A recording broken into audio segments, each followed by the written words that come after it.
ஒவ்வொரு வீட்டு வாசலிலும் ஒளி பரவும் ஒரு சிறிய விளக்கு. ஆனால் அந்த ஒளிக்கு பின்னால் ஒரு பெரிய ரகசியம் இருக்கிறது. விளக்கு ஏற்றும் அந்த நிமிடம் நம் வாழ்க்கையின் சக்தியை மாற்றக்கூடிய ஒரு பொழுது. நமக்கு தெரியாமலே நம் வீட்டில் பிரவேசிக்கும் நன்மைகள், அதிர்ஷ்டம், ஆன்மீக சக்திகள், இவை அனைத்தும் இந்த ஒரு செயலில் இருக்கிறது. ஆனால் அதில் செய்யக்கூடாத சில தவறுகள் உங்கள் வாழ்வை பாதிக்கக்கூடும். இப்போதே தெரிந்து கொள்ளுங்கள்.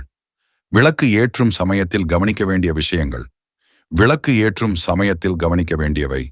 வீட்டில் திருவிளக்கு ஏற்ற எப்பொழுதுமே நல்லெண்ணெயை மட்டுமே பயன்படுத்த வேண்டும். விளக்கேற்றும் பொழுது பின் கதவு மற்றும் அனைத்து ஜன்னல்களும் மூடிவிட்டு விளக்கேற்ற வேண்டும். விளக்கு மலையேற்றும் போது எக்காரணத்தை கொண்டும் ஆண்கள் விளக்கை அணைக்கக்கூடாது. பச்சை திரி போட்டு விளக்கேற்றினால் குபேரன் அருள் கிட்டும். சிவப்பு நிறத்தில் போட்டு விளக்கேற்றினால் கடன் தொல்லை நீங்கும். மஞ்சள் நிறத்தில் போட்டு விளக்கேற்றும் போது குருவருள் கிட்டும். தெற்கு திசை என்பது யமன் திசையாகும். ஆகையால் தீபம் ஏற்ற மாட்டார்கள். ஆனால் தீபாவளிக்கு முன்தினம் ஒரு நாள் மட்டும் ஏற்றுவார்கள். சுத்தமான இடத்தில் விளக்கு ஏற்ற வேண்டும். பூஜை அறை சுத்தமாக இருக்க வேண்டும். இடம் தூய்மையாக இருந்தால் நன்மை அதிகம். காலை விளக்கை கிழக்கு அல்லது வடக்கு நோக்கி ஏற்றுவது சிறந்தது. மாலை விளக்கை மேற்கு நோக்கி ஏற்றுவது நல்லது. நல்லெண்ணெய் அல்லது ஏலநெய், ஏலக்காய் நெய் பயன்படுத்துவது நலம். திரியை தூய்மையான பஞ்சுவால் செய்ய வேண்டும். இரட்டை திரியும் பரிசுத்தமாக பார்க்கப்படுகிறது.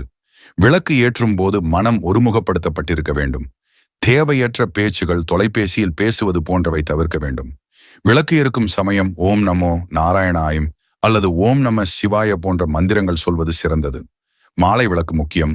இருள் அடையும் நேரம் நமது மனத்தில் பயம், நெகட்டிவ் எண்ணங்களை உண்டாக்கும்.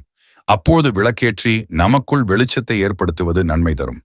இந்த விஷயங்களை ஒவ்வொருவரும் தினசரி கடைபிடித்தால் ஆன்மீகத்திலும் வாழ்க்கை முறையிலும் நன்மைகள் கிடைக்கும். வீடுகள், கோவில்கள் என எங்கும் தீபங்கள் ஏற்றப்படும். இது இருளை விரட்டி ஒளியை பரப்புவதை குறிக்கிறது. வாழ்க்கையில் ஒளி தேவைப்படாத இடம் எதுவும் இல்லை.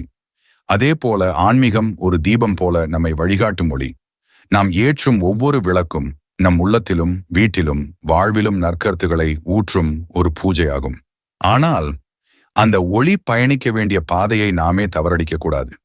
அதனாலதான் இந்த விஷயங்களை மனதில் வைத்துக்கொண்டு ஒவ்வொரு தீபத்தையும் ஆன்மீகமாய் ஏற்றுங்கள்.